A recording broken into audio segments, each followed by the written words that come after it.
السلام عليكم ورحمة الله وبركاته. الحمد لله إن الحمد لله حمدا كثيرا والصلاة والسلام على رسول الله وعلى آله وصحبه أجمعين. أشهد أن لا إله إلا الله وحده لا شريك له وأشهد أن محمدا عبده ورسوله وختام النبيين ورحمة للعالمين وداعيا إلى الله بإذنه وسراجا منيرا. أما بعد. I'm going to tell you tonight about my journey from where I once was as a former Christian youth minister to how I got to where I am now. There's a lot of bumps in the road. You know, it seems pretty clear. Yeah, you're a minister and now you're a Muslim. You know, but there's a little bit more to it, inshallah. So just bear with me, and hopefully you'll get something out of it. Because the point is, at the end, is I want you to get the message behind the story. Because if I was traveling around the country just to tell my story, then I would be wasting time. It's on YouTube. Anyone can go get it from anywhere in the world. So inshallah, we're going to begin at the beginning. I was born and raised in Greenville, South Carolina. I was born and raised in Greenville, South Carolina. And I was raised by my grandparents because at a very early age, my mother had stepped out and my father was working 2 jobs. So it was me and my grandparents. And my grandparents were the traditional, conservative, Southern Christian folk, as they say. They were born in, they were very, very conservative in their ideals and their ideologies, in their ways. You know, as you hear about, people being set in their ways, that was my grandparents. Like, we did it this way, and this is the way you did it every single day, and that was it. And we were very religious in the sense that we went to church on Sundays, we went to church Sunday evenings, we went to church Wednesday. And in Christianity, that's considered very religious. And it was not hard for us to go to church, and it was not difficult for my grandmother to drag me to church every Sunday, which as a kid is what they had to do, because the church was 2 houses down from our house. There was 2 houses, and then there was the church. So it was not hard for them to drag me every Sunday. And I hated church as a kid because of the simple reason that, we were brought up United Methodist. And Methodist is, for any of you know, it's very traditional. It's not like you think about like screaming and shouting in church and all that. No, you listen to the preacher, you stand up and you sing, you sit back down, you listen to the preacher, you stand up and sing, you sit back down, listen to the preacher, and that's it. That's all that happens. And the pews, as they call them, the chairs are made out of wood, they're hard, you get tired of sitting there, you're fumbling around, playing with the money that my grandmother gave me to put in the offering plate, all of these things. That's what I remember from church as a very small boy. But the thing that I do remember enjoying about church was Sunday school. Sunday school is what I got enjoyment from, because went to Sunday school, you painted pictures, of like Noah building the ark, you painted, all these pictures of Moses splitting the Red Sea. You learned the stories of Moses freeing the children of Israel from Egypt. You learn the story about him splitting the Red Sea. You learn the story about Noah and the ark. You learn the story about David and Goliath. You learn all these beautiful stories in Sunday school. So this was basically, as coming up, this is what I knew about Christianity, was the stories that I learned in Sunday school, because I never listened to the preacher during regular service. So that was the only thing I knew about Christianity. So coming up, this was how it was. It was just the norm. And the conservatism in my house, just to give you an example, and about the level of conservatism, is, let's talk about gender issues. Let's say when I became 12, 13, 14, and I started to actually, notice females, and I actually didn't think they had diseases and wanted to run away from them every time I saw them. Let's say I wanted to have a girl over or something of this nature. It was so serious to my grandmother that I had to make an appointment with her, let her know this girl was coming to my house. We had to sit in the formal living room, which in the South, I don't know how it is here, but you have the dining room, then you have the formal living room with all the nice stuff that you don't go in unless there's company over. And my grandmother either had to be sitting in the same room with us or in the kitchen where she could see directly in the room. I mean, this is just how it was in my house. This is how my grandmother and grandfather were. They were very stern. They were very loving, but there were rules, and those rules were the way they were, and they did not change. So this was my upbringing. And I would say at about the age of 12, 13, 14, more along the age 13, 14, I started going to the Saturday evening youth services at my church that were for 12 and up. And the youth services were held in the gym, and they were totally different than church. At the youth services you went, we played basketball, we played volleyball, we played dodgeball, we played every kind of sport, and we ate pizza and cake and candy, all the stuff kids like to do. And at the end, the youth minister, who happened to be my catty corner neighbor across the street. When I was 14, he was 17. He was the youth minister, so he would sit us down and give us a 30-minute lecture about Christianity, about something about God. He would give us a 30-minute sermon, and that's how the youth services were. And going to these youth services, I met some other people who went to other youth services. They invited me to Young Men for Christ and other things that were going on in South Carolina. And so I started to go to these different retreats and camping trips with them. And so that is when I would say that I started to become a Christian out of will. I became a Christian because I wanted to, not because it was something I was dragged to do. I started to actually want to be Christian. This is something I wanted to do. I made my own choice and my own decision to do it. So when I turned 15, I started going to high school. And when I was a freshman in high school, my best friend, who was the youth minister, was a senior in high school. And I remember we had a very close bond because I had not have my license yet, so I used to ride with him to school every day. And it was a big deal for me to be able to ride to school with a senior, especially since he had a brand new, or it was a brand new, but he had a restored '67 Mustang, which I've always been a fan of cars when I was a kid. So we had a very close bond, and we were very good friends because both of our parents were very similar. They didn't let us do much. So we spent a lot of time with each other. And when I became a sophomore, he graduated and started to attend Bob Jones University. I don't know if that rings a bell with anyone, but Bob Jones University is a very prestigious conservative Christian college in South Carolina. It's probably the most conservative college I've ever seen. Because the Moody Institute is known as one of the most famous in this country since Chicago. But Bob Jones is conservative to the point to where when it comes to men and women, like men and women are not allowed to get caught talking to each other in a room alone if they're not married, holding hands on campus. The men had to wear button-up shirts or polo shirts tucked in with slacks or jeans. The women had to wear skirts. No jeans, skirts that came down to the ankle, and a shirt that came to the wrist. And this was part of the guidelines for Bob Jones University. You didn't party, you didn't drink, there was none of this that happened at Bob Jones University. And he started going there, and his major was textual criticism. And textual criticism probably doesn't ring a bell with anyone, and to explain it in detail would probably take another entire lecture. But just to give you a brief synopsis of what is textual criticism. A textual critic takes the ancient manuscripts of the Bible, the pieces of parchment that were found all over the world, and he has to learn Hebrew, Greek, Aramaic, Latin, these languages that these parchments have been found in. And he has to take these scriptures and try to find out where they came from, why there are variations in the many different versions of the same parchment. Let's say you have Matthew chapter 1 from the Bible. There might be 5,000 different variant readings of Matthew chapter 1 in 6 languages. And so he has to be able to take all these and sift through them, try to find out why there's so many variations of the readings, and then determine which one is the original.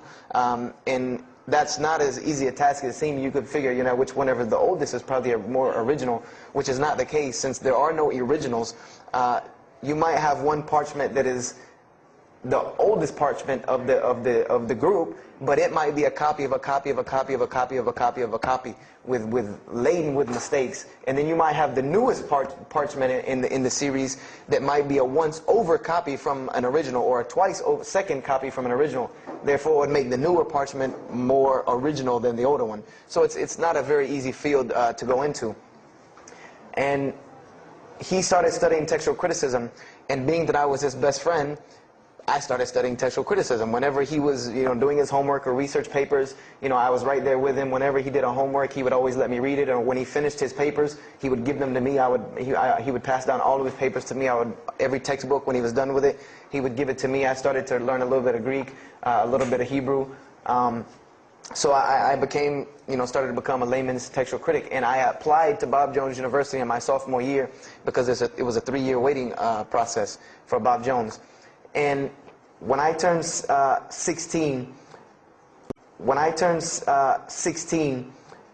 almost 17, my friend came to me one day and he asked me a question that I had never really even pondered upon.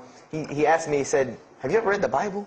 And I said, no, in church. I mean, yeah, we've all read the Bible in church. You know, your parents make you open it up and look at it. And at the Bible studies I went to, Young Men for Christ, we did have Bible studies, and we'd read a few passages and talk for 2 hours about those few passages.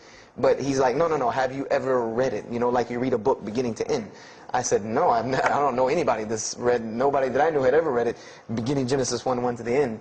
He said, but this is the inerrant Word of God, as we are taught. This is our instructions on earth. Why haven't we read it? You know, why have we not read this book? And I said, you know, that's a very good question. And he gave me a challenge. Well, it was basically a challenge for us both. He said, let us start with Genesis 1:1, and let's read the Bible, and let's see what God says to us. Because this is the inerrant Word of God, inspired to men, for instructions for us. So let us see what God says to us. If God can talk to the preacher through this book, why can't he talk to me? I said, you're right. I said, that's very good. I had a lot of time on my hands. I wasn't really allowed to do much anyway after school, so I said, why not? Let's read the Bible. I was somewhat nerdy as a 14, 15-year-old, 16-year-old. We started to read the Bible, and we decided to go from Genesis 1:1. And what we tried to do, this was the attempt that we made, was to not think of anything that we'd ever heard about Christianity, but to open the Bible, and let's say I just found this book in the desert, and read it and see what it says to me. Let it talk to us. So we started Genesis 1:1, and we started reading through the Bible. You know, we did some of it together, and most of it I did by myself, because I'm a very, very quick reader, so I decided to read a lot on my own. And as I was reading through the Bible, I started to notice the stories that I had heard in Sunday school. You know, you start reading Genesis, you read about Adam and Eve, we all know that story. You started reading about Deuteronomy, Exodus, you know, the stories of Moses, the story of Noah, the story of Lot and Abraham, and all these stories that I know. But I was surprisingly and astonishingly shocked by some of the stories that I read about these same people that I learned about in Sunday school. Just for instance, and this is a big testament to why Allah kept sending us prophets and why Islam was sent as a complete and perfected deen with the Quran. If you read about Noah in the Bible, there is the story about Noah saving humanity from the flood with an ark and all of that. There is this in the Bible. There's another aspect to the story of Noah that not many people know about unless they actually take time to open the Bible. This will not be preached from any pulpit anywhere. Is that the Bible says that Noah was an alcoholic. This is the Bible's portrayal of Noah, or Nuh alayhi salam, that he was an alcoholic, that he was a drunkard. This is the word used in the Bible, that he was a man given to alcohol.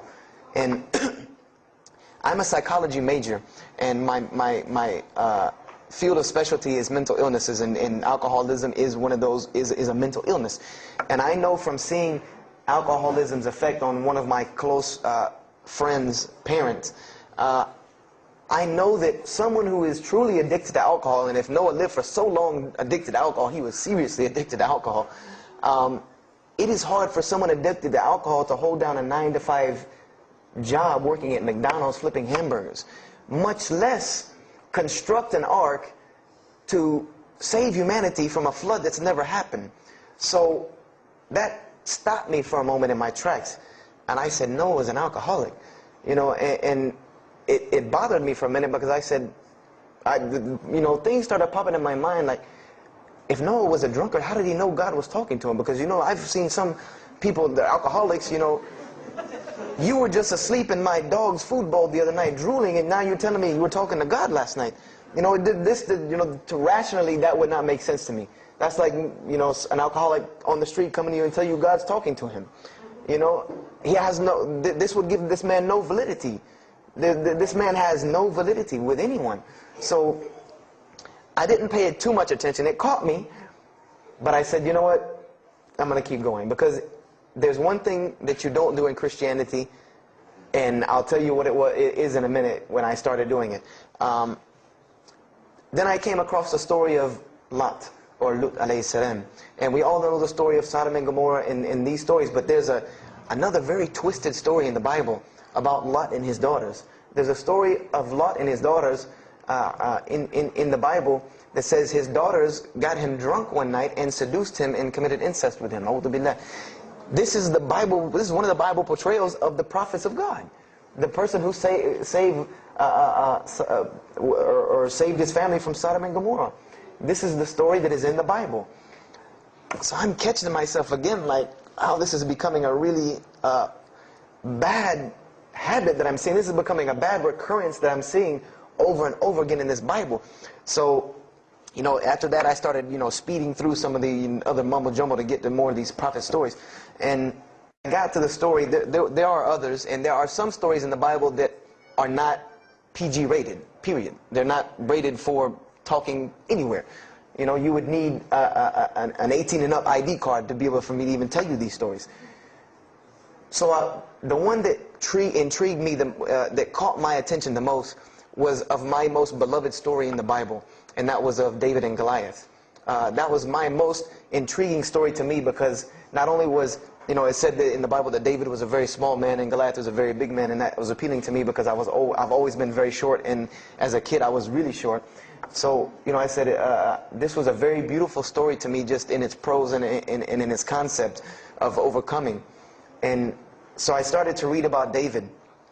And there are very beautiful stories about David in the Bible. There are indeed. But there is one story about David in the Bible that shocked me to my core. And it's a story about three people. There's three people in this drama: David, Bathsheba, and Uriah. And it says that David saw this woman named Bathsheba. And she was one of the most beautiful women of her time. And she happened to be married to one of the commanders of his army named Uriah. But David on this day decided that he was not able to resist his temptation to be with this woman Bathsheba, so he did. And he committed adultery with her.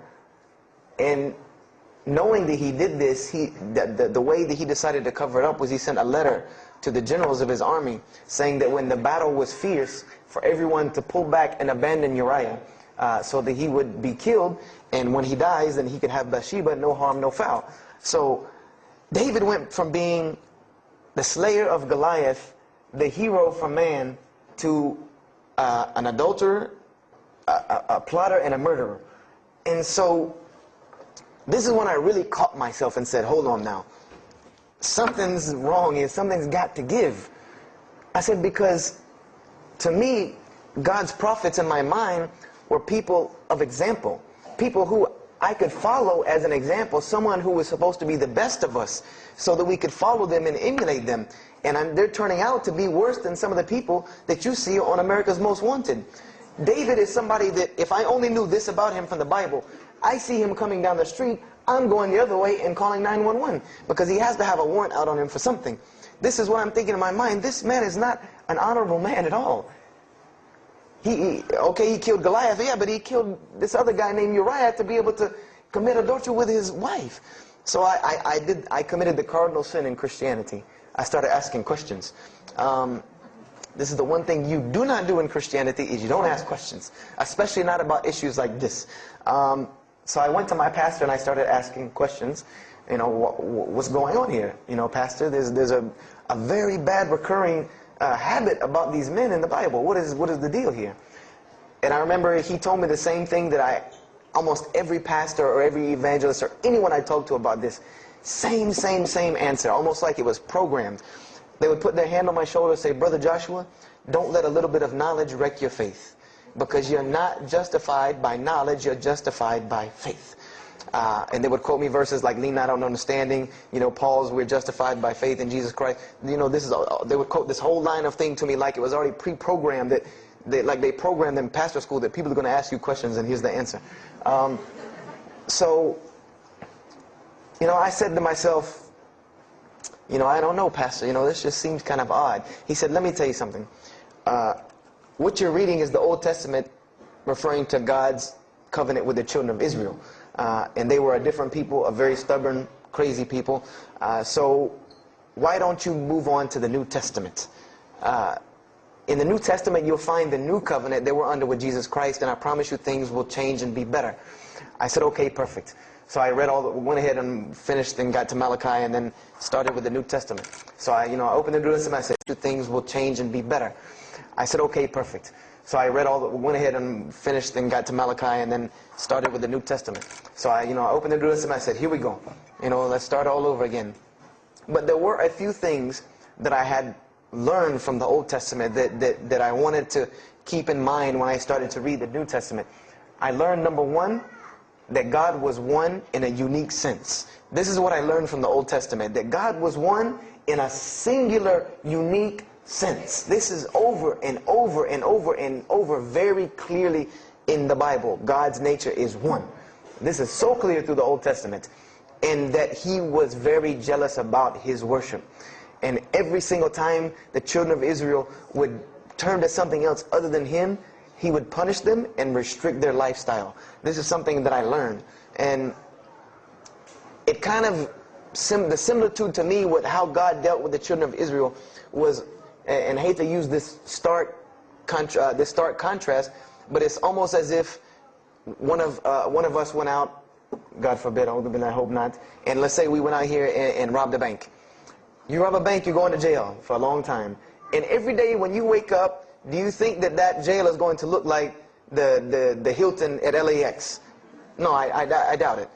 It's probably dark, cold, bad food, orange jumpsuits, not nice people, the whole 9 yards. And the reason why this is, and I know this now from studying psychology, is that this is supposed to be a stark reminder every single day when this person wakes up that you are in jail. This is supposed to remind them every single day you're in jail because you committed a crime. And we run this, not you. This is the message that is being portrayed to this person in jail. So when the children of Israel kept rebelling against God, He restricted their lifestyle. If you study Judaic law now, it is some of the most strict religious law you can find. All of the good things that we enjoy as Muslims, even when it comes to dietary laws, like the good parts of the meat that we are allowed to eat, they can't have these things. These are things that are restricted from them. Why? Because God, Allah, wanted to remind them every day that I am Allah. I am your God. You will worship me. I run this, not you. And I understood this from reading the Old Testament. This is a concept I had come across. So I started with the New Testament, Matthew, Mark, Luke, and John. And one other thing that I did when I started to read the Bible was, if you go to Barnes & Noble, let's say you go to Barnes & Noble and you take a book off the shelf, what is usually the first thing you look at? The title. Then the next thing, the author. You want to know the title and the author. What is the name of the book? Who wrote it? And if you do this test with every single book of the Bible, you get a title and no author. Author unknown.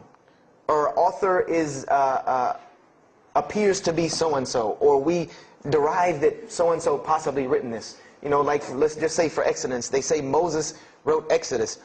Which if you read some of Exodus, he couldn't have written all of Exodus because the last part of Exodus is Moses' death, burial, and Joshua taking over the children of Israel. And now, unless Moses was a sure indeed prophet that was able to write things after he died, then he did not write these things. And so when you go to Matthew, Mark, Luke, and John, I wanted to know Matthew who, Mark who, Luke who, John who, because it's called the Gospel according to Matthew.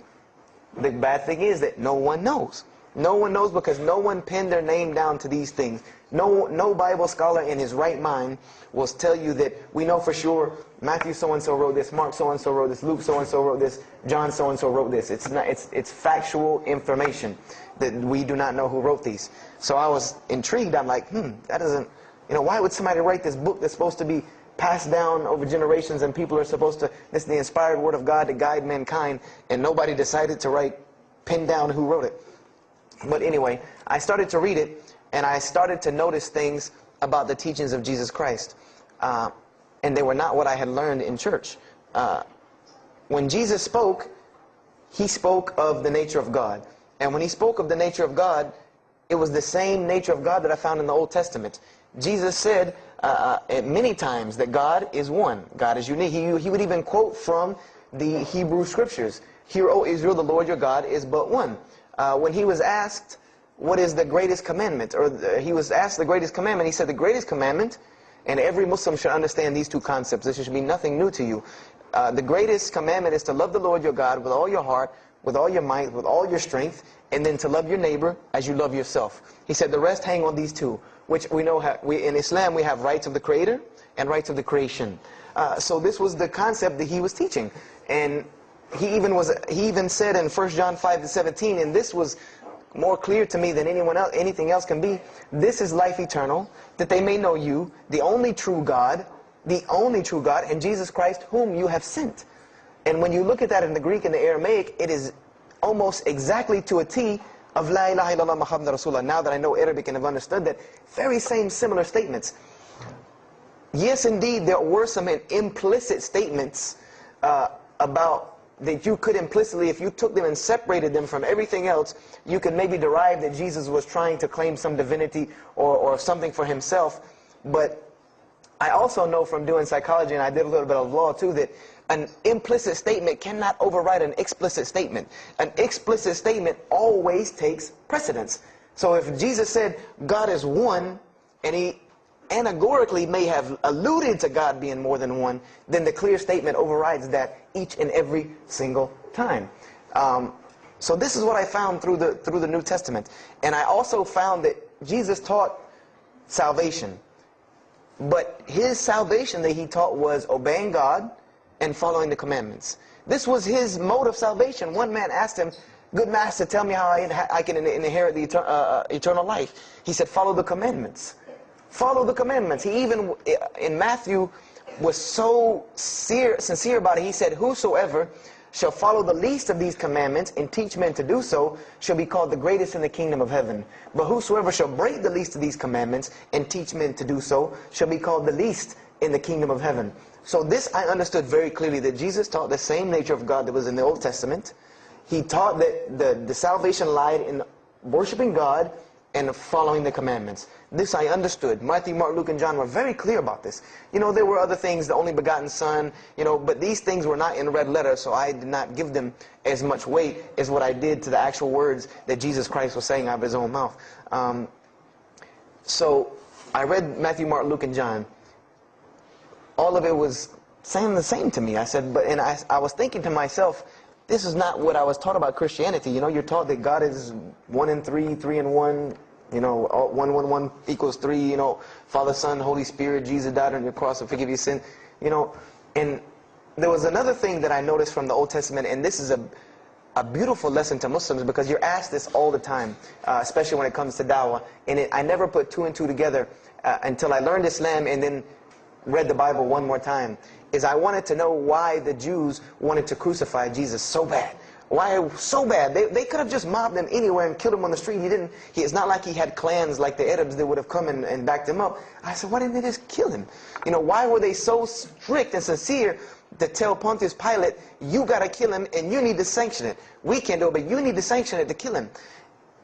And now I understand it, was that Jesus had a mission, and that mission was to share God with the world. And Paul even kind of tells on himself in his book of Galatians as to why Jesus was meant to be crucified, or the Jews wanted to crucify him. Paul said that the crucifixion is the stumbling block for the Jews. And he explained in Galatians that Jesus Christ, and this is how he tried to roundabout explain it, was cursed for us, to remove us from the curse of the law by taking this curse upon us. For it is written, and he quoted the Old Testament, everything that hangeth on a tree is cursed. So I went back and studied the Old Testament and Judaic law, and I realized that people who were crucified, that was considered a curse upon them. You had to do something pretty serious to get crucifixion, because it was considered a curse from God. It was part of their law that when someone is crucified, that person is cursed. So wherever they buried these criminals, like in the graveyards in Israel, in Jerusalem, in Palestine, where they buried these criminals that were crucified, this was considered cursed ground. This was considered ground that you didn't go on, and you did nothing here, because these people are cursed by God. So I started to put 2 and 2 together. That it's not that they wanted to kill Jesus, because they could have just killed him. They wanted to disprove who he was. This was their point, was to disprove who this man was. He said he's the Messiah. They wanted to disprove it, and they knew if you can crucify Jesus, he can't be the Messiah. He cannot be our Messiah if you can crucify him. And even if he is, if we can still force our crucifixion on him, then that'll detriment his message. So they understood this and knew this, and this is why they wanted to crucify him. And this is exactly why Allah saved him from it. Because everyone asks you, why did Allah save him from the crucifixion? Because you cannot crucify. That was part of his law that he came to fulfill, that he could not be cursed according to this law. He said, I have come to fulfill the law. That was part of his law that he came to fulfill, that he could not be cursed according to this law. He said, I have come to fulfill the law. To fulfill it. Therefore, he couldn't be cursed according to it.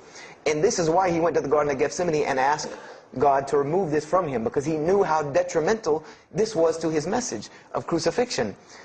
So I began to see all of these things. So I started to read, I got to the book of Acts and started to read the writings of Paul the Apostle. And things went from this to this. It went from one way to another way. It went completely flipped, turned around. The entire teachings went from obeying God, worshiping God, following the law, to worshiping Jesus Christ and abolishing the law completely. Paul even wrote to the Galatians, "Oh, you foolish Galatians, why are you still following this cursed law?" Jesus Christ came as a curse to remove us from the affliction of this curse. So I said to myself, but Jesus just said a few books before this that whosoever shall break the least of these commandments and teach men to do so shall be the least in the kingdom of heaven. And here you go, Paul preaching this gospel to abolish the law. So I even asked, what is going on here? So I started asking my pastor, and my pastor said, now you're getting into deep water. You know, now you're starting to question the New Testament. You really have some issues. You know, they even thought that I might be, you know, possessed and all kinds of things. So I had a very big conflict going on inside of me, and my friend took me to his textual critic teacher, his professor. And what this man told me probably wrecked my faith in Christianity. And I always say, I doubt he would be very happy me traveling around the world telling people that a Christian professor from Bob Jones University wrecked my faith in Christianity. But he did.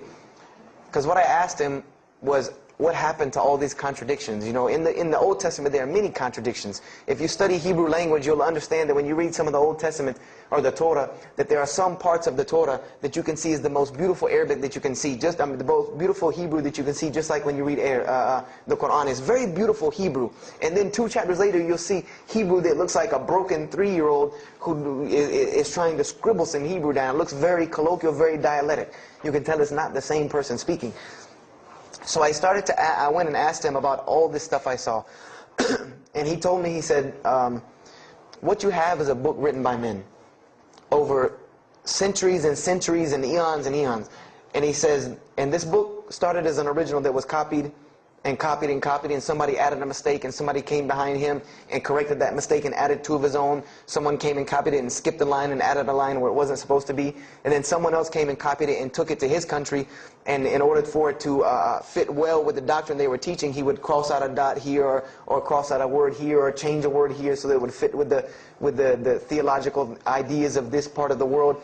And he said, and after all these years, you have a book now that is compiled from all of this, written by the hands of men that still have men's fingerprints left on it. And that's what you have. You have an imperfect book that is only perfected through faith. This is exactly what he told me, that this book is perfected through faith. You cannot perfect it textually. It's not a textually perfect book. Those who believe in it by faith. And so I said, here we go again with this faith thing. You know, I said, God gave me a brain for a reason. If he did not want me to use it, he would remove this reason and logic part of my brain out and replace it with more faith. So, you know, and I was of the opinion, you know, as the saying goes, my grandmother didn't raise a fool. I'm no fool. You know, I said, I can't believe in this. You know, I mean, this book I've been taught is the inerrant word of God, and you're just telling me that it's a book of errors that's only perfect through faith. That's like me taking a 1982 Datsun all beat up and saying, if you believe it can be a Mercedes. If you believe. You know, that would make no sense. You can't take a car to the car dealership and say that. No, if you really believe it, if you look at it right, it's a Mercedes. So I said, no, you know, this is a book full of errors. And God's religion is perfect. If God has a religion, it's perfect. If he has a book, it has to be perfect because he is perfect. So I left Christianity completely. And I decided that I was, I had learned some concepts from the Bible. God was one. You couldn't fool me with that. I had also concepted that there should be nobody standing between me and God because he created me without permission from anyone. Therefore, I don't need to be taking permission from someone to go to him. If I had to be forgiven for something, it should come from him, because on the day of judgment, it's going to be me and him alone. And I didn't know about God's prophets yet. I had my doubts and persuasions about that. So I decided to start searching other religions. I went back to Judaism. I studied Judaism. I found the same thing that Jesus taught about two spiritual Jews that leave the law, and Jews that were so caught up in the law that they left no room for spirituality. I studied Buddhism, Hinduism, Taoism, Confucianism, Wiccan, Bushido. Everything I could get my hands on, every type of ism or religion, I studied it. But there was one litmus test that I used for every religion.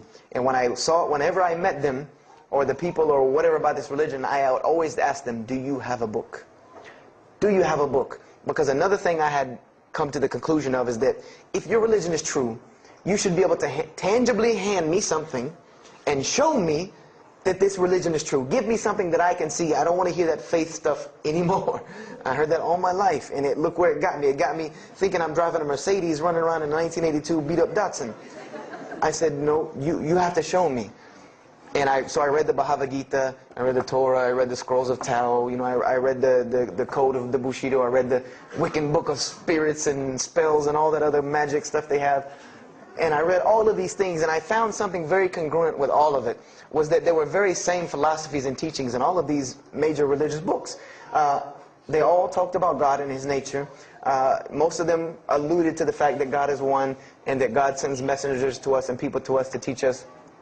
But they were filled with a whole bunch of garbage, to be honest with you, that I couldn't logically, rationally believe. So at about the age of 17, just about the time, about 17 and a half, I gave up my search for God. And I became kind of angry with God, because I said, here I am looking for you, and I can't find you, and it doesn't look like you're giving me any help. And I don't know how many of you know, but for a 17-year-old that is frustrated with God and the world, there's a lot of trouble he can get into. There's a lot of things he can do to put himself in predicaments when he's frustrated with the world and had come to the conception that, if there's a God that exists, then he doesn't really care about me. That's a kind of a dangerous young man. So I started doing the whole partying in trouble, going to parties, drinking underage, all of this stuff I started doing. I'm a perfectionist at heart. So when I was a Christian, I tried to be the best one I could. If I was going to switch to being any other religion, then I was going to do that 100%. So you better believe when I went after the dunya, I did that 100%. And I was a martial artist since I was 15 years old, and even though it was only 2 years, 2 years at 17, you think you're Bruce Lee. So I got into a lot of fights. Got kicked out of school, had to go to another school, got in one fight, got arrested for a fight, and there were a couple incidences that stopped this downward spiral, because I was on a very, very quick downward spiral and I believe if I would have continued on that downward spiral, I would probably end up hurting someone, killing someone, or them hurting or killing me. And there were two incidents that brought that to an abrupt stop, like pulling the emergency brake. And the first one was a car accident that I was in. My friend and I were on the way back from Clemson University from a frat party, and we were driving up 385 in South Carolina, and we were both highly intoxicated. And I decided that night that he was driving, I decided to put my seatbelt on for the only reason that I kept falling over when I fell asleep without the seatbelt on, because I didn't really believe in the seatbelt thing, because I said, if I'm going to die, I'm going to die. That was the conception that I come up with, that if it's time for me to die, it's time for me to die. I didn't believe in the whole time your camel thing. So I put on my seatbelt, and I fell asleep. And the next thing I know, I remember waking up with the car shaking, and I woke up to grab my friend because I thought maybe he had fallen asleep. But when I woke up, the only thing I saw was the tree line and then the pavement coming right at my face. and the window smashing and the car flipping, the whole 9 yards, and us landing in a ditch. And I remember getting out of the car. That was the first thing I thought. You know, number one, I couldn't believe that. You know, you don't really think about, oh, you're alive. No, you just move. I jumped out of the car and realized that I had jumped out of the back of the car that wasn't there anymore. It was still in the median on the other side of the highway, and the front part of the car was over in the ditch. And I drove my friend out, who was not unconscious, and pulled him over the side of the road. I had no injuries. I looked at myself trying to find what's missing, and there was nothing but a piece of glass stuck in my arm that I pulled out, and it missing. And there was nothing but a piece of glass stuck in my arm that I pulled out, and it just so happened that a state trooper was passing the other way, because he turned around and came back. And when he came back, he asked what had happened. And the first thing he asked me was, did you see what happened? Because there was other people who would pull over, so I guess he thought that I was a bystander, because I started to walk towards him. He's like, did you see what happened? You know, where are the people? I said, yeah, I really saw what happened. I was in the car. You know, and he was like, you know, as they say, like the color drained out of his face, because he was shocked. He said, how were you in that car?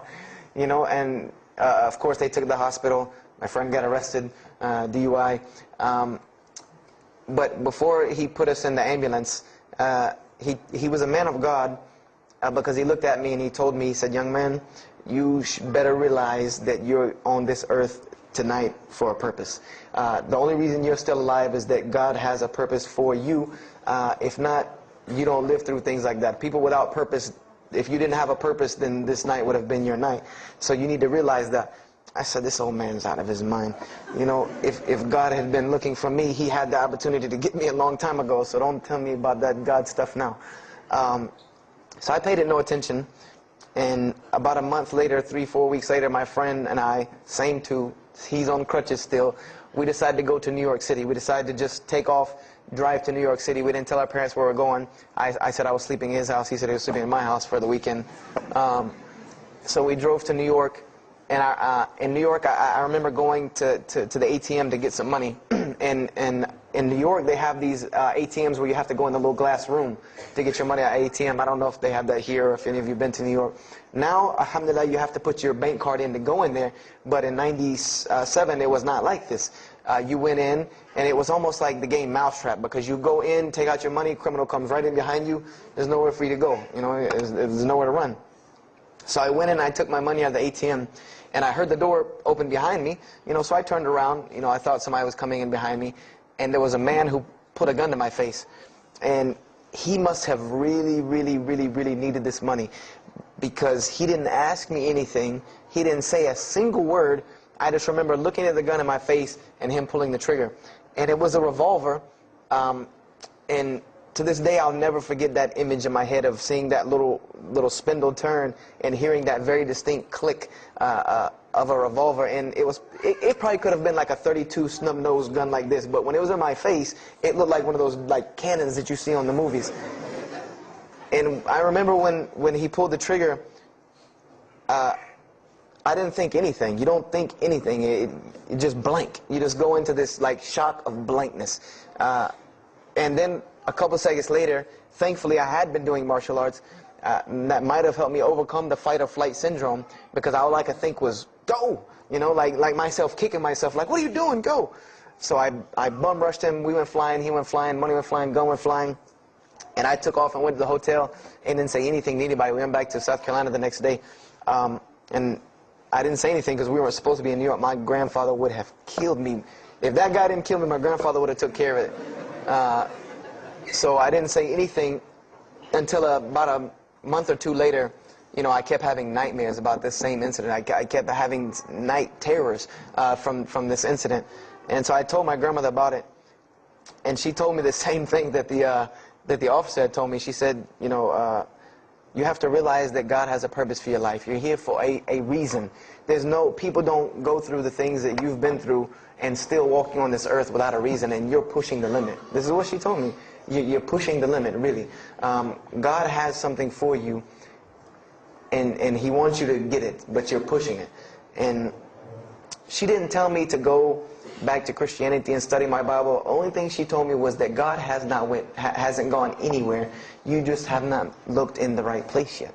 And so I decided to put myself back together. the car wreck, the gun thing, the getting arrested for fighting, like all of that, like really made me stop really quick and think, that I need to get my stuff together. So I became an agnostic, someone who I believed in God with no form of religion.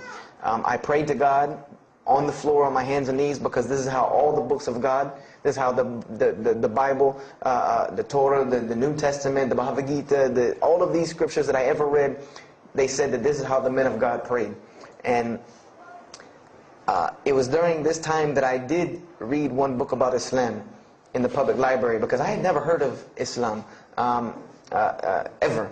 But I remember I was looking in the religious section in the library at school, and there was a book about Islam, and or it was in the library, the public library, and I remember it was some title like "Why I'm Not a Muslim," or some, one of these titles that was propagandistic against Islam, but I had no idea. So I just took the book and I read it, and I remember it said that Muslims, M-O-S-L-E-M-S, and any of you knowing Arabic knows that's a very derogatory word. A Muslim is someone who oppresses someone else. That's a very quick sleight of the pen that was used in the past for a very real purpose.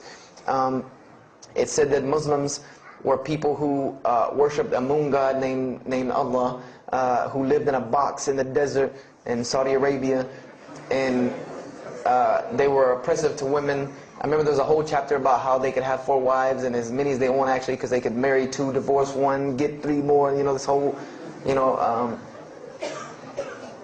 it said that, I remember the one thing that really caught my attention was the whole chapter on jihad, where it said that Muslims were allowed to kill non-Muslims at any time, at any place, without discretion, and it was an honorable act, and not only would they go to heaven before it, but they would get 70 virgins on the way.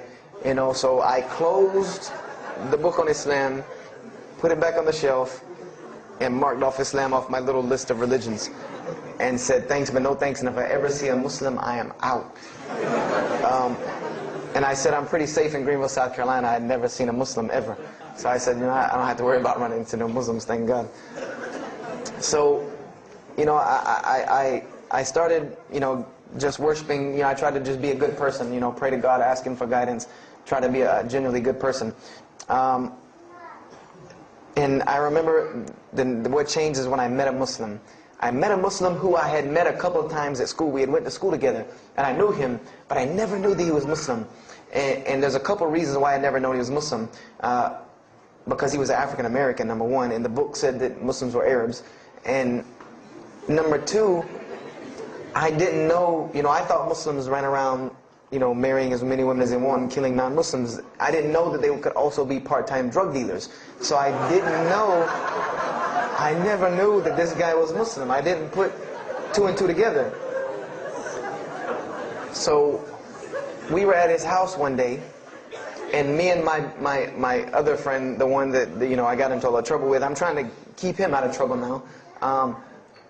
We were at his house, and we were debating something about religion. I forget what even the topic was, but you had 2 teenagers thinking they know everything.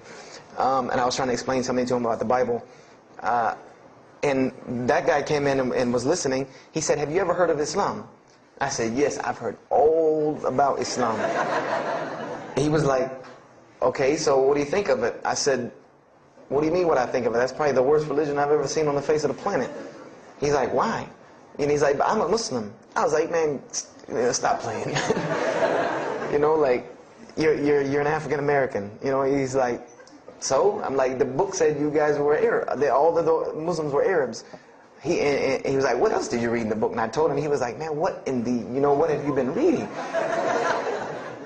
He's like, "You need to go to the mosque for Jummah." He's like, he told me, he said, "I'm not a good Muslim." This is what he said to me. He said, "I'm not a good Muslim. I'm not even going to try to front and say I'm a good Muslim." He said, "But I can guide you to some people that can tell you the real truth about Islam," because he knew about my story about wanting to find religion. And he said, "You need to go to the mosque for Jummah." And I said, What's Jummah?" He said, "It's just like church with no chairs." And I said, "I can do church with no chairs because in church the chairs were the worst part anyway. Because they had these hard benches that you sit on that are like this, and they're so hard. I said, that's good. You sit on carpet? Wow, man, every church should be like that. And I said, where's the mosque? He said, it's on Wade-Hampton Boulevard. I said, where on Wade-Hampton Boulevard? I lived on Wade-Hampton Boulevard. I lived right off of Wade-Hampton Boulevard. He said, you know where Lee Road intersects with Wade-Hampton? I said, yeah, I live on the other side of the intersection. He said, it's right there. I said, no, it's not. There's nothing. There's a gas station or a church. He said, yeah, you know that church, the Evangelical Missionary Training Facility? I said, yeah, I used to take missionary classes there. He said, you know that building in the parking lot with the gold thing on top? I said, yeah, the gym? And he was like, no, that's the mosque. Because I had always thought it was the gym because it was in the same parking lot and it was just rectangular with 2 glass doors in the front. And you could literally walk in between with 2 glass doors in the front. And you could literally walk in between the church and the masjid and touch them like this. Anyone doesn't believe me, go to Greenville, South Carolina, look at the masjid. You can almost touch both of them just like this. He said, yeah, it's right there. I said, I've never, at first I was shocked. Like, I've been living across the street from all these crazy Muslims all my life. I said, I never knew. And he told me to go to Jummah, and I asked him what time. He said he would meet me there at 1 o'clock in the afternoon on Friday. So I said, okay. I went on Friday, and I'm waiting outside for him. I'm not going inside. That's not happening. And I'm seeing all these people going in, and at this time, it was a predominantly Indo-Paki Arab masjid. Anyone who went in was not American, period. And I did not see even one African-American going there. And I did see one, and then when he went in, I heard him talking in a dialect that I realized he was probably from Africa. And I said, he's not American. So I'm not going. I'm waiting, and I'm standing outside, sitting on the church steps, and the imam pulls up and parks right in front of me, who I had no idea he was the imam. But he got out, and he asked me, am I waiting for someone, this, that, and the other? And I explained to him. He said, oh, yeah, we know this brother. You don't see him that much, but we know who he is. He said, I'm glad you came. He was a very, very nice, gentle young man. And he invited me into the mosque, and I kind of wanted to wait on my friend, but I didn't want, at the same time I didn't want to tell this man I don't want to go in. So I went in, and they put me in the back and gave me a chair anyway. And I said, I came to sit on the floor. And they gave me a chair anyway, and all of these people are piled up in front of me. And there's no Americans here, and I'm starting to wonder, if this is a setup, because it's starting to smell like a setup to me, because in my mind I'm like, you've been set up before, and this seems kind of like this. So, and I'm starting to think in my head, scenarios, a young mind at play. I said, this other guy, my friend, he probably was in the same situation like me, and he probably made a deal with them to get out as long as he brought other Americans and tricked them into coming to the mosque so they could do their jihad after Jummah and get their 70 virgins. So I'm sitting here, and there's all these people in front of me, and then there's a curtain with all these people behind me making noise, and I have no idea who's back here. So I'm stuck in the middle of this. I hear that it's some women, but I don't, there's a curtain. I have no idea. So I'm like, there's something very odd about what's going on right here. I'm like, just let me make it. I'm starting to look for the exit. I'm like, calculating how many people are between me and the exit. I know some martial arts, so I said I'm going to hit a couple of them, and I'm out. And then the imam came, and I just now realized that he was the imam because he got up on the minbar, and they started to call the adhan. And, I said, okay, that man seemed nice. He seemed genuinely nice, so I felt a little more comfort. And then he got up after the adhan, and he started his khutbah. Inna alhamdulillah nahmaruhu. And I said, oh my God.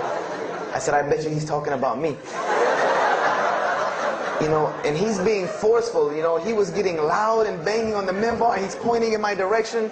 I'm like, oh man, I gotta get out of here really quick, I said, well, I'm going to take my chance with the women behind me. I'm going through the curtain. And then he started to, when he got done with his Arabic tirade, he started to explain it. That verily all praise belongs to Allah alone, or God alone. In Him do we worship, in Him do we seek help and assistance. We seek refuge with Him from the evil that lies. He explained what he said in Arabic, and it sounded to me so beautiful. It was very, very beautifully prosed, what he said, and I wanted to know where he got that. I said, where did he get that? Because it was only about God and about the nature of ourselves. All of us should know that beginning of the khutbah, and he quoted the 3 verses from the Quran. O you who believe, fear God as He should be feared and do not die. And instead of a state of submission to Islam, he was a very wise man, because he translated everything. It was almost as if he knew I was there and translated everything for me, you know. I remember to this day what the khutbah was about. And I don't know if he did it because I was there, or if that was his already planned khutbah, but it's almost as if it was meant for me. The khutbah was that, the title of it was that the forgiveness of Allah is open to anyone at any time, at any place, no matter what, unless they have committed shirk. And the prose of the khutbah was a very long hadith. A very long hadith that some of you will know. And just to make it short, it was the hadith where the Rasulullah met Angel Gabriel, or Angel Jibreel, and Angel Jibreel was telling them to tell him that if the Muslims commit this certain sin, to tell them that Allah would forgive them. And every time he would tell the Muslims, they would say, okay, well then what about this sin? And he would go back and meet with Angel Jibreel, and he would go back and come back and say, tell him that Allah will forgive him for that. And this discourse happened, you know, for many different sins. And then finally Angel Jibreel alayhi salam said, tell them that Allah has said, no matter what they do, even if their sins are compiled, you know, like the oceans are from the east to the west, as long as they have not associated a partner with Allah, tell them that Allah will forgive them.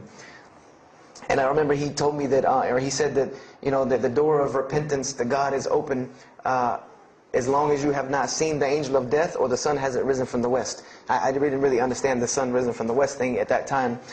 But, and he said that, you know, God's forgiveness has to come from God alone. And this was the whole premise of his khutbah, was on forgiveness and tawbah. And I was saying to myself, these are all of the same concepts that I had formulated through reading the religious scriptures myself. And I'm asking myself, where did he get this stuff from? You know, where did he get all this? And he started using names like, he used the name Ibrahim alayhi salam, he used the name Musa, and I'm like, he translated it to Abraham and Moses. I'm like, where did he, you know, where is he getting these? These are names from the Bible, I know these people. And so after this, the khutbah, they started lining up for the prayer. And I got apprehensive because everybody's getting up in front of me and blocking my exit from the door. And so I guess one guy in the back saw me, and because I had to move back a little bit, he said, we're about to pray. And I said, pray to who? And he said, to God. I said, which one? And he said, the one that created the heavens and earth. You know, the same one that's in the Bible, you know, the only creator of the heavens and earth, the only God. I said, yes, I know him. And so the Imam started to pray, and when he recited the Quran, I know it sounded very intriguing. I had no idea what it was. But then when I saw Muslims bow and prostrate on the floor, verses and verses of every religious book that I had ever read started ringing off in my head, that this was the way men of God prayed. And the first thing that I could think of in my mind was, this is worship. That's what I said to myself. This is not prayer, because prayers are asking God for something. These people are worshiping God. So I said to myself that you've written this religion off way too easily. I thought I was a much more open-minded person than that, and I was ashamed of myself that I had written it off with just one little book. You know, I had put all this studies into the other religions. I read this one thing about Islam and was done. So I went to the Imam after Jummah. You know, he talked to me, and I would have to say that I was probably a little bit rude with him. And I've asked him to forgive me. You know, I saw him a few years later. I said, you got to forgive me for the first time you saw me. Because he started telling me, you know, would you like to know a little bit more about, he had a very heavy accent, he was an Egyptian brother. Would you like to know a little bit more about Islam? He tried to give me some pamphlets. I said, no. I don't want any of this right here. I said, do you have a book? This is what I wanted to know. Do you have a book? Can you give me? He said, yes, we have a book. I said, it's called the Quran. I said, can I read it? Is it in English? Can I read it? He said, sure, you can read it. And then he tried to explain it to me a little bit, how it came by. I said, nah, just give me the book, because the book should speak for itself. So I took the Quran home, and on Friday night I started to read it, because this is a book I had never seen before. And I was very interested. So I went home and I opened the Quran, and I read the Fatiha. It seemed to me kind of like the Lord's Prayer. You know, it was a little similar to what I found in the Bible. But then I started to read Surah Al-Baqarah. I started to read Surah Al-Imran. And I started to see names that I had seen before. I started to see names like Abraham, Moses, David, Jesus, Yahya, John the Baptist, Zechariah, Mary. And I said, I know all of these names, but there was something different about these people in this book. The prophets that I found in the Bible were people that were deplorable, of not very character. These same men in the Quran were someone who were at the highest echelon of moral character and moral fiber. They were someone that was an example to be followed because they lived the message that they preached. Therefore, they were able to be followed and emulated. So, I read all of these chapters, and I read the story of Jesus, peace be upon him, because when I saw the name Jesus first, that really intrigued me. I wanted to see, what does this book have to say about Jesus? And I read the story in Ali Imran, and I read the story in Surah Al-Maryam, and it was more beautiful than anything I had ever read in the New Testament, or any nativity story that I had ever heard. It was more beautiful than that times 10. I remember the only thing that I could capture anything I had ever read in the New Testament, or any nativity story that I had ever heard. It was more beautiful than that times 10. I remember the only thing that I could capture in my mind was the miracle of how, because in the Bible you never really figure out the conflict of how Mary gets over this finger pointing at her about her coming with a baby and she's not married. There's no real end to that. There's no real defense for her from this in the New Testament. But the Quran is so explicit and so clear that Jesus' first miracle was to speak from the womb, to speak as a baby and defend the honor of his mother. Something that you cannot deny, something that you cannot deny about her, who Mary was, when you have this baby speaking on her behalf. So I would say I read the Quran entirely in 3 days. But that first night, after I had made it through Surah Al-Imran, my heart was already given to this book. I didn't know what it meant to be a Muslim. I didn't know how to be a Muslim. I didn't even know what that meant. But I knew that whoever it was that followed this book, I wanted to be like these people. I wanted to be like the people that I read about in this book. These were people I could follow. These were prophets. This was a book of guidance. And this was something that the book is calling and appealing to me. That if you don't believe in this book, you never see that. I've never seen this in any other scripture. The direct challenges that are in the Quran, that if you don't believe this book is true, put it to the test. Put it to the test. And this was something that was so astounding to me, that God is telling you over and over again, if you don't believe this is the truth, test it. Bring me something else like it.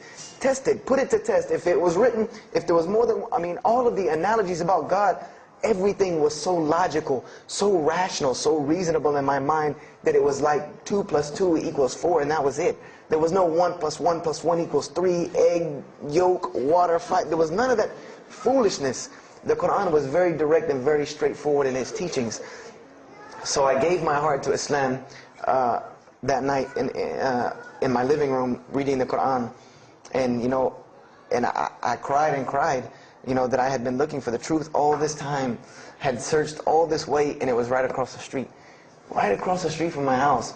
And so I went back on Monday to accept Islam and ask these Muslims where in the world they've been all this time, and I go ready to go in there and do my thing, and I go and the masjid is locked. And because they only came on Fridays and for Isha during that time, and I didn't know. So I said, okay, I guess I have to come back on Friday, because every time I passed by the masjid after that, it was always locked. So I came back on Friday and I took my shahada, and as they say, the rest is history. But I don't travel around the world, and this was in December of 1998. I don't travel around the country and the world telling my story, just for the entertainment value. Even though I've been told it does have some entertainment value, I don't tell it for that person for sure. If that was the only reason, then you could just get it off of YouTube and it was the same exact story. I'm going to finish with this, and I hope you can give me 10 more minutes, inshallah, to tell you why I go around telling my story. I tell my story to let everyone realize that there are millions and millions of people just like me. Just like me in 1998, searching for the truth, can't find a way out. There are millions of people. There are probably millions of people in California, hundreds and thousands, if not millions, right here in in Orange County and Los Angeles in the Southern California area, that want to know the truth, that are tired of hearing the same garbage preached to them over and over again, tired of this shaitan box telling them the same thing over and over again. Tired of the world being in the condition that it's in. Tired of their life being in the condition it's in. And we as Muslims have the solution to every single one of their problems. And guess where we keep it at? Right here inside the masjid. Right here inside the masjid we have all of this truth. We have the solution to every problem in the world. You want to solve the world hunger? The problem of world hunger? Islam has the problem. You want to solve the problem of world poverty? Islam has the answer. You want to fix the economic situation of this country? Islam could fix it tomorrow. And this was in an op-ed piece in the Washington Post. In the Washington Post there was an op-ed piece that the two markets that are falling apart in this country are investments and housing. And there are two people in this market that while the rest are bottoming it out, this market is steadily climbing. It's not getting rich overnight like people want to, but it is continually going up, and that is Islamic financing and Islamic housing markets. These two things are so steady and so strong that economists in D.C. are trying to figure out how they can take some of these Islamic principles, from these investing and housing firms, and plug them into this system to give it some stability, because they realize that you won't get rich overnight in the Islamic system, but it will be stable. It will be something that will give stability. So they are starting to find out that Islam has the answer and the solution to their problems. But we already know this. We already know this, that we can solve every world problem with Islam. We'll put it into it. But the problem is we're hiding it from the people. Unfortunately, willingly or unwillingly, knowingly, unknowingly, we are hiding this from the people. And there's a statement in the Quran and that Allah warns the Jews about what they did with their religion. And it is a statement that is left in the Quran for us, that verily those who conceal the evidences and the clear proofs, after we have made it clear for them in the book, they are those who are cursed by Allah and cursed by those who curse, unless they repent and reveal that which they have been concealing. Those I will accept their repentance, because I am the one who accepts it, the most merciful. We have become guilty just the same way the Jews have of hiding the truth about their religion. When they saw the Prophet Muhammad ﷺ, they knew the truth and wanted to hide it. People, we know the truth about Islam, and we are hiding it. We as Muslims are running around begging Allah for dignity and honor and help when He has already given it to us in this deen. Everything that a Muslim could ever want has already been given to him in this deen of Islam. Anything that you ask Allah for, there is an account set up for you to go take it out of. You just got to find it where it's at. And any of you, I'm not going to go through the ayahs for they're too long, but if you want to know the solutions to every one of your problems in this world and the hereafter, just go read Surah Al-Saf, ayah 10 through 13. Very, very easy solution. If I had the time, I would read them to you, inshallah. But we have the cure to every disease in the world. And we're not giving it to the people. And I want to use this as a parable because I really want this to hit home with you. Let's say, what is your name, brother? Abdullah, mashallah. Let's say me and Abdullah are best friends. We're brothers in deen, we're roommates. And we've been roommates for years and years and years. And let's say brother Abdullah has contracts an illness, a disease that is one of the most painful diseases that any human being can ever go through in his life. And it's not something that is going to kill him quick. Let's say this disease is going to suffer and fester with Abdullah and make him not be able to eat, sleep, nothing. He's just miserable all the time. When I come home in the evening, he's rolling around on the floor in pain. And let's say I know him in this condition, and let's say one day I come across the cure for his disease. Someone tells me that if you give this to Abdullah or anyone like him, he will be instantly cured and he will never suffer again. And let's say I take that and put it in my pocket, and I don't give it to Abdullah. Why? Why don't you give it to Abdullah? Well, number one, I'm way too busy. I have 2 jobs, going to school, I have a long commute back and forth, I got to drive up and down the 405 every day. I don't have time to give Abdullah this medicine, man. If he wants the medicine, he'll go get it himself. I don't have time, I'm really busy.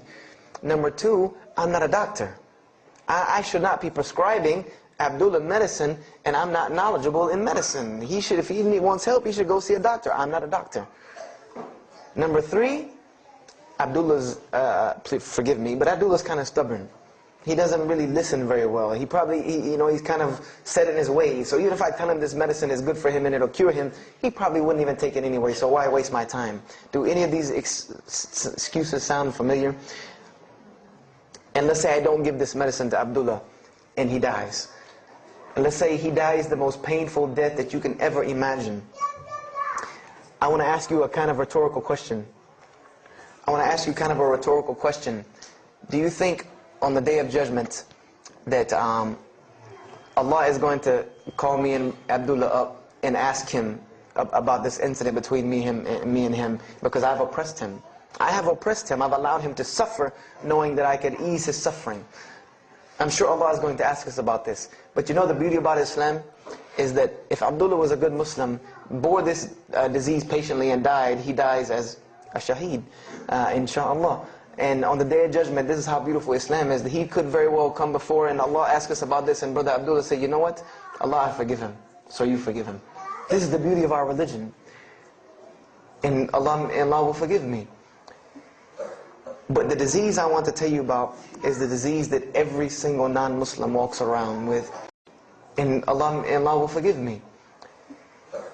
But the disease I want to tell you about is the disease that every single non-Muslim walks around with every single day, and they don't even know it. It has no real physical symptoms, and that's the disease of shirk, the disease of being jahl, being ignorant about Allah subhanahu wa ta'ala. Allah gives them life, and they worship someone else. Allah feeds them, and they thank someone else. He created them and fashioned them in the womb of their mother and knows them better than they know themselves. And they have no idea who He is. They don't even know who He is. If that doesn't pain your heart to see a person in this condition, then for sure the hearts have become hardened. Because when I see non-Muslims, especially when I sit in places like airports, I see this disease. I see it on them. I see them walking around with it. And there's so many of them passing me, I think to myself, there's no way I could talk to all of them. There's nothing I can do. And this disease is something that not only is not going to show up as a physical symptom, and is going to leave them ignorant about Allah subhanahu wa ta'ala, but when the day they die, they will die the most physically painful death that anyone can ever suffer. The Rasulullah said that when the angel of death comes to the disbeliever, it doesn't come kindly. He yanks the soul through the nose, and it's as if his flesh is torn from his bones. It's as if they take Brother Abdullah and turn him upside down and stuff him in a human paper shredder. This is the death that is waiting for those who do not know Allah subhanahu wa ta'ala. And you know the unfortunate thing? That while you've been sitting here listening to me, thousands of people have died. Thousands of people have lost their life not knowing Allah while I'm talking to you right now. People in this city have lost their life, and there's nothing we can do about them. They're gone. It's too late for them. We can't save them even if we want to. And that's a deplorable, deplorable, sad, sad fact, that we can't save them. But there are many, many, many, many who we can save. And that all that takes is us taking this light of Islam we have and showing it to the world. There's a statement in the Bible, and I finish with this. Whether Jesus alayhi salam said this or not, doesn't matter, because this statement is one of the most profound statements that has been somewhat of a focus for me in my mission of da'wah. It is said that no one would bring a candle into his home and then place a bucket on top of it, because then no one would benefit from the light. No, if someone would bring a candle in their home, they would set it on the table in the middle of the room so that everyone could benefit from this light. And unfortunately, the Muslims of this generation, we are a bunch of candles with buckets on top of it. No one can see our light. No one can see the beauty of Islam in it. Believe me, if you don't see it, believe me, take it from someone who was once standing on the outside looking through the window at that light. It is one of the most beautiful things you can ever lay your eyes on. It is a treasure to be found of treasures. And everyone else can see this, and they will see this if we show it to them. If we allow Islam to be Islam. If we start becoming Muslims, meaning that the best form of da'wah that you can do to this world is very, very simple. It's not complex. It doesn't take a 10-hour workshop, even though some of the details do. But if you want to know the way, the best way to do da'wah is for Muslims to be Muslims. That's it. Study our history. Study the history of Islam. Why was the world conquered by Islam? Not through military campaigns and wars, but through Muslims being Muslims. The most populated Muslim country, Indonesia, was because of Muslims being Muslims. A few Muslims deciding to get up off their behinds and go to another country and live their life as Muslims, not shaving off their deen to be pleasing to those people, but being Muslims. And when the people asked them and inquired, what is it about you backwards Arabs that we've heard all these crazy things about? Now you come out of the desert with pristine moral and character, and you have better ethics and morals than we do. What is it that's happened to you people? And their answer was, La ilaha illallah, Muhammad Rasulullah. That we believe in Allah and He has sent us a man named Muhammad, and we emulate his lifestyle. That's why we're like this. This is what conquered the world for Islam. This is what conquered people's hearts for Islam. Was the truth and the beauty of it and its simplicity of its message. This is what brought me, and this is what the world needs. With all of this foolishness going on in the world, this is what it needs, the simplicity of Islam, whether they want to hear it or not. They know it in the bottom of their heart. When you show them the truth, even if they turn away from it, they know it's the right thing. They know it's the truth. And on the day of judgment, you can stand before Allah subhanahu wa ta'ala, having washed your hands and saying that I did my job. And I finished just one more thing. I finished with this. If you don't believe this is important, if you don't believe this is one of the most important things you can do as a Muslim,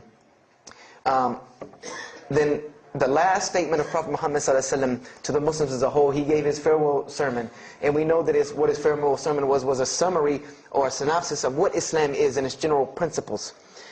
And he knew this was the last thing he was going to say to the Muslims as a whole. And how did he end this sermon? Those who are here, pass this on to those that are not here. For verily it may be that the last one that hears my message may understand it than those right here among us. He gave a command to those Muslims to pass it on, and for those Muslims to pass it on, and for those Muslims to pass it on, until there was no one left to hear this message. This was a command he gave, the last command he gave to this ummah as a whole. And then what happened? He pointed his finger to the heavens and said, "O Allah, bear witness that I have indeed conveyed your message." And upon saying this, what happened? Allah revealed the surah, "This day I have perfected for you your deen, and completed my favor for you, and chose for you Islam as your religion." And the last statement that Prophet Muhammad ﷺ gave to us before this was revealed was that we must pass this message on. He gave us that duty. He took that duty that was only reserved for prophets. No one else, no other. If you don't believe me, go read Surah Al-Bayna about what was commanded of the other nations. No other nation was given this opportunity and blessing to pass on this deen except us. Because there are no more prophets coming. So the job falls on our shoulders. Qurans are not going to fall out of the sky and hit people when they're walking down the street.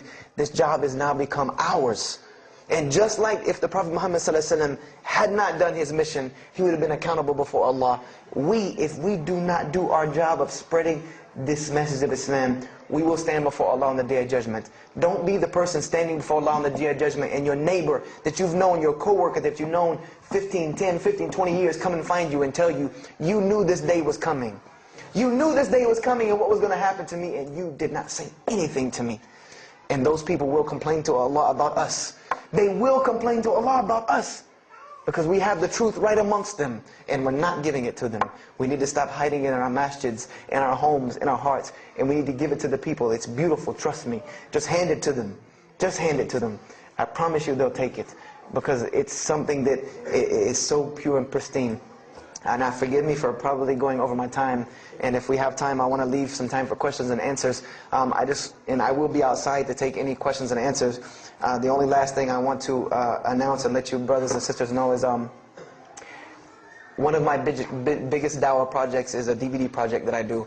And my goal is to put a DVD about Islam in the hands of every single person in the United States of America. Right now I'm working on Florida and I have other brothers working in other places because people will watch a DVD. We did studies on this, and people will watch media before they'll read a book or before they'll listen to an audio CD. And alhamdulillah, through these DVDs we've gotten, I would say, an average about 2 shahadas a month. Because my personal contact info is on the DVDs, and people watch them and they call me and I converse with them, and usually most of them accept Islam. I just had a shahada the day before yesterday from Irvine, Texas, from someone who had bought the DVD and given it, a Muslim had bought it, gave it to his friend. His friend hated it or didn't want it, so he gave it to another person, and that person gave it to a co-worker at work who watched it and accepted Islam. So this is one of my biggest projects.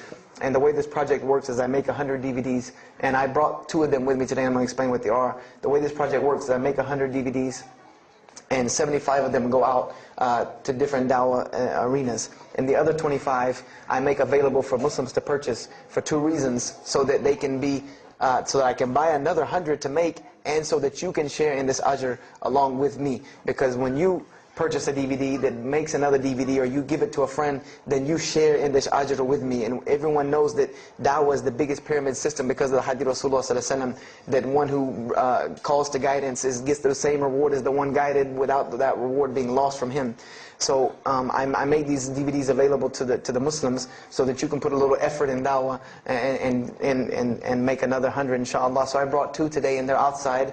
One of them is called Islam in the Bible, which is basically what I just told you in a PowerPoint format, so that you could see all these verses that I saw, all these things that I read that allowed me to see the truth of Islam very clearly when I saw it, and I coincide them with the Quran so that you could see them. And there's another one the other one's called The True Gospel of Jesus Christ, where I go through the New Testament. Well, first part I think is an interview about me and my story to Islam, and there's some other Q&As on the other DVDs about nature of God and all these different things. But it's a PowerPoint presentation about the New Testament and Jesus Christ, and how you can prove to someone that Jesus Christ taught Islam from the New Testament, from their own book, that they have to agree. They either have to believe it or reject it. And if you believe it, then you have to believe what I'm saying is true about Islam. If you reject it, then this is your book, not mine. So, you know, I try to use these 2 teaching methods, and they also can be given to non-Muslims because they're in a PowerPoint format. They're in a very educated format, and they're available outside for $10 each. So if you could, please don't make me take any of them back home, because they always hassle me about taking 200 DVDs on an airplane anyway. So please come and get them. And if you have any questions, my contact info is on there and everything. If you have any more questions for me, and my website and everything. I thank you for your time. And if anything has been of benefit, know that truly all good comes from Allah subhanahu wa ta'ala. And if anything that I have said is incorrect or hurtful or shameful, know that indeed that comes from my own nafs and my own lack of understanding. أقول كذا هذا واستغفر الله لي ولكم فاستغفروه إنه هو الغفور الرحيم. السلام عليكم ورحمة الله وبركاته.